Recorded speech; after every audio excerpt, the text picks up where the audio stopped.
बिस्मिल्लाहिर्रहमानिर्रहीम। अस्सलामुअलैकुम।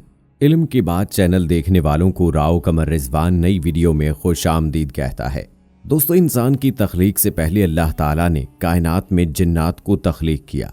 सूरह इनाम में जिनों और इंसान का आपस में दोस्ती और ताल्लुक को कुरान यूं बयान करता है, जिस दिन वो सबको जमा करेगा कि ए जिनों की जमात, इंसानों में तुम्हारी अक्सरियत हो चुकी थी, तो इंसानों में इनके दोस्त कहेंगे, ए रब, हमने एक दूसरे से खूब फ़ायदा उठाया और फिर इस मियाद को पहुंच गए जो तूने हमारे मुकर्रर की थी। अल्लाह फरमाएगा कि अब दोज़ख तुम्हारा ठिकाना है। इस्लामी अकीदे के मुताबिक ऐसी नज़र ना आने वाली मखलूक जिसकी तख्लीक आग से हुई है, जबकि इंसान और मलाइका मट्टी और नूर से बनाए गए हैं। जिनों के मुताल्लिक़ ख्याल किया जाता है कि वो मुख्तलिफ़ किस्म के रूप बदलने की सलाहियत रखते हैं। कुरान और हदीस में जन्नात का जिक्र आया है। कुरान शरीफ में जन्नात के नाम पर एक पूरी सूरत सूरह जिन मौजूद है, जिसकी इब्तिदा इस आयत से होती है कि जिन्होंने रसूलुल्लाह सल्लल्लाहु अलैहि वसल्लम को कुरान पढ़ते सुना और उसे अजीब व गरीब पाया तो अपने साथियों को बताया और वो मुसलमान हो गए। इब्न अब्बास फरमाते हैं, इब्लीस फरिश्तों के इस कबीले से ताल्लुक़ रखता था जिसे जिन कहा जाता है। इस कबीले के फरिश्तों को आग की गर्म लू से पैदा किया गया था। ये लू शोले में नजर नहीं आती, सिर्फ महसूस की जा सकती है और तमाम हिद्दत इसी में होती है। दोस्तों, आज के वीडियो में आपको बताएंगे कि किस तरह से रसूल पाक सल्लल्लाहु अलैहि वसल्लम को तिलावत करते हुए जिनों ने सुना और वो मुसलमान हुए, और सऊदी अरब में वाक़े वादी जिन की क्या हकीकत है। लेकिन वीडियो में आगे बढ़ने से पहले आपसे गुजारिश है कि अगर आपने अभी तक हमारा चैनल इल्म की बात सब्सक्राइब नहीं किया है तो अभी सब्सक्राइब कर लें।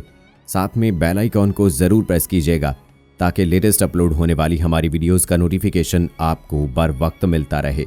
दोस्तों, ताइफ से वापस होते हुए आप सल्लल्लाहु अलैहि वसल्लम ने चंद रोज़ मकाम नखला में क़याम फरमाया, जो मक्का से एक रात की मुसाफत पर वाक़ है।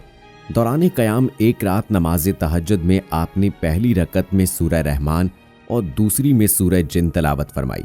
इत्तफाक से मुल्क शाम के मकाम निसीयीन के साथ जिनों का उधर से गुजर हुआ, वो हजूर सल्लल्लाहु अलैहि वसल्लम की किरात सुनकर ठहर गए और गौर से सुनने लगे। रिवायत है कि जिन नमाज के बाद जाहिर हुए, हजूर सल्लल्लाहु अलैहि वसल्लम ने उन्हें ईमान की दावत दी और उन्होंने कबूल कर ली। आपने उन्हें इस्लाम की दावत को आम करने की तलकीन की। रिवायत है कि जन्नात की कौम यहूदी मसलक पर थी, लेकिन इन जिनों के इस्लाम कबूल करने के बाद बहुत बड़ी तादाद ने इस्लाम कबूल कर लिया। जन्नात का आप सल्लल्लाहु अलैहि वसल्लम के पास आने का जिक्र कुरान मजीद में दो जगह आया है, एक सूरह अहकाफ में और दूसरी सूरह जिन में। सूरह अल अहकाफ की आयत में फरमाया गया है, और जबकि हमने आपकी तरफ जिनों के एक ग्रोह को फेरा कि वो कुरान सुने, तो जब वो तिलावत कुरान की जगह पहुंचे तो उन्होंने आपस में कहा कि चुप हो जाओ। फिर जब उसकी तिलावत पूरी की जा चुकी तो वो अपनी कौम की तरफ अज़ाब इलाही से डराने वाले बनकर पलटे। उन्होंने कहा, ऐ हमारी कौम, हमने एक किताब सुनी है जो मूसा अलैहिस्सलाम के बाद नाजिल की गई है, अपने से पहले की तस्दीक करने वाली है, हक और राह रास्त की तरफ रहनुमाई करती है। ऐ हमारी कौम, अल्लाह के दाई की बात मान लो और उस पर ईमान ले आओ। अल्लाह तुम्हारे गुनाह बख्श देगा और तुम्हें दर्दनाक अजाब से बचा लेगा।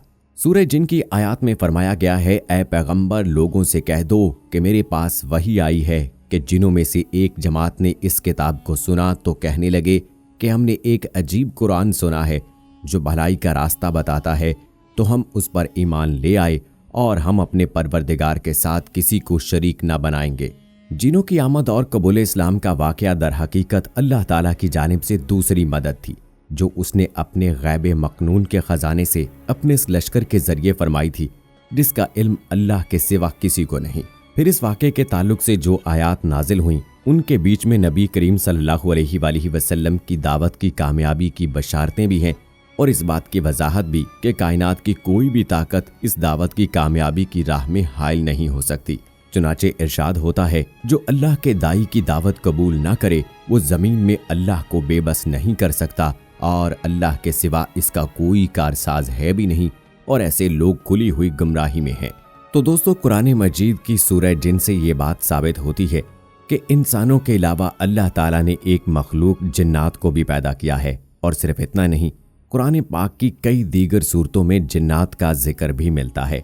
और अगर बात की जाए वादी जिन की, तो दोस्तों, यूं तो अरब के तपते हुए सहराओं में बिछा हुआ सऊदी अरब हर मुसलमान के लिए तारीखी और मजहबी हवाले से बहुत अहमियत रखता है, मगर यहाँ हर साल हज और दीगर अयाम में भी उम्रे की अदायगी के लिए दुनिया भर से आने वाले लाखों मुसलमानों के लिए अपने मजहबी फ़राइज़ की अंजामदही के अलावा पुरइसरार वादी जिन को देखना और इसकी हकीकत को जानने की जुस्तजू अपनी जगह मौजूद रहती है।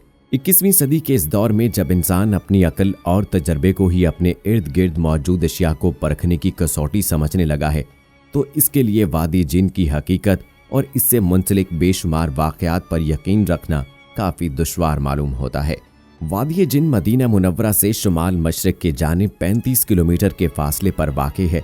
ये नीम दायरे की शक्ल में है और इसके अतराफ में स्याही माइल पहाड़ी सिलसिला है, जिसके बीचों बीच ये वादी एक सफ़ेद प्याले जैसी मालूम होती है।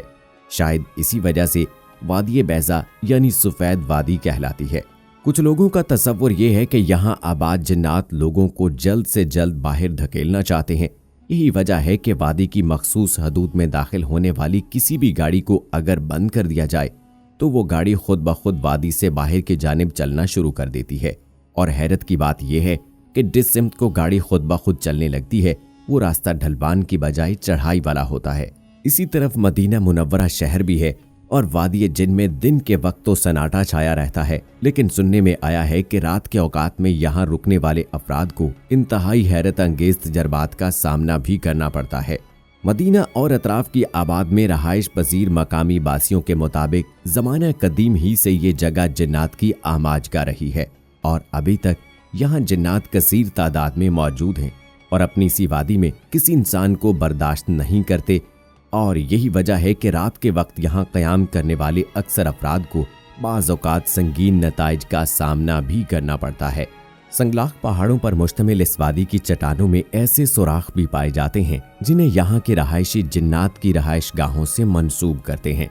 मेरे एक दोस्त बताते हैं कि उनका इस वादी में जाना हुआ है। दरअसल मदीना मुनव्वरा से जाते हुए तकरीबन 7-8 किलोमीटर पहले वो मखसूस हदूद शुरू हो जाती है, जिसके अंदर दाखिल होने वाली गाड़ी खुद ब खुद चलकर उस हदूद से बाहर निकल आती है।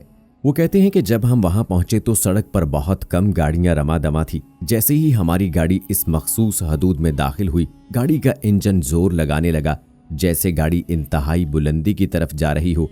और जैसे जैसे हम वादी के अंदर दाखिल होते गए, गाड़ी के इंजन पर प्रेशर बढ़ता गया और आखिरकार हम वादी के अंदर उस मकाम पर पहुंच गए जहां सड़क ख़त्म हो जाती है और सड़क के अख्ताम पर एक गोल चक्कर बना हुआ है। हमने गाड़ी रोक दी और उसे न्यूट्रल गियर में डाल दिया और ये देखने लगे कि गाड़ी किस तरह से खुद ब खुद चलती है। जैसे ही ब्रेक से अपना पांव हटाया, गाड़ी ने आहिस्तगी से वापस मदीने की जानिब चलना शुरू कर दिया।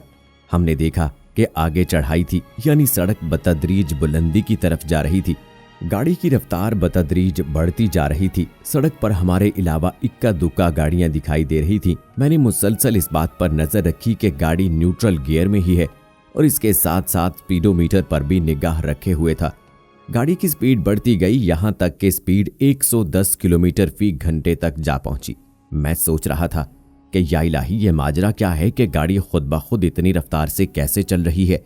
यहाँ तक कि मैंने एक ऐसी जगह पर गाड़ी रुकवाई जहां सामने तकरीबन 6 फीट चढ़ाई थी। जब हमने ब्रेक से पांव हटाया तो हैरत अंगेज तौर पर गाड़ी न्यूट्रल गियर में आहिस्ता आहिस्ता चढ़ाई पर चढ़ने लगी और यहाँ तक कि गाड़ी 100 किलोमीटर फी घंटे की रफ्तार से चलने लगी। और जैसे ही हमने वो मखसूस हद अबूर की, गाड़ी की रफ्तार खुद ब खुद टूट गई और कम होते होते बिलाखिर एक मकाम पर जाकर रुक गई। काबिल जिक्र बात यह है कि जहां से इस वादी की वो मखसूस हदूद शुरू होती है, वहां से जब हमने सतह समंदर से ज़मीन की बुलंदी नापने वाली मखसूस आला GPS से ज़मीन की एलिवेशन चेक की तो यहाँ ज़मीन की सतह समंदर से बुलंद 948 मीटर तक जा पहुंची। हमारे मुशाहिदे में जो बात आई, इसके मुताबिक वादी क्योंकि एक पहाड़ी मकाम पर वाक़ है और बज़ाहिर बाहर से आने वाले रास्ते से ढलवान नजर आती है, लेकिन दर हकीकत बताई जाने वाली मखसूस हद से 7 किलोमीटर अंदर वादी 310 मीटर ऊंचाई पर वाक़ है। लेकिन बज़ाहिर देखने में ऐसा लगता है जैसे गाड़ी ऊंचाई की तरफ बढ़ रही है, लेकिन हकीकत में गाड़ी 300 फीट से नीचे ढलवान में उतर रही होती है। यही वजह है कि जब आप गाड़ी ऊंचाई से उतरकर हमवार ज़मीन पर आती है तो खुद ब खुद रुक जाती है और मेरे मुताबिक ये सब नज़र का फ़रेब और इसके सिवा कुछ भी नहीं है। इस हवाले से कुछ लोग ये कहते हैं कि लोग मदीना मुनव्वरा की तरफ खींचे चले जाते हैं, इसकी एक रीज़न ये है। दूसरी रीज़न इस बारे में कुछ लोग ये बयान करते हैं कि यहाँ पर जिन रहते हैं और जिन्नात यहाँ पर इंसानों का आना जाना मुनासिब नहीं समझते, इसलिए उन्हें वहाँ से निकाल बाहर करते हैं। बहरहाल हकीकत क्या है वो हमने आपको बता दी। उम्मीद है कि हमारी आज की वीडियो आपको पसंद आई होगी। इस वीडियो को लाइक करें, शेयर करें अपने दोस्तों के साथ और कमेंट बॉक्स में अपनी राय का इजहार भी ज़रूर कीजिएगा। मुझे अगली वीडियो तक इजाज़त दीजिए। फ़ी अमानिल्लाह।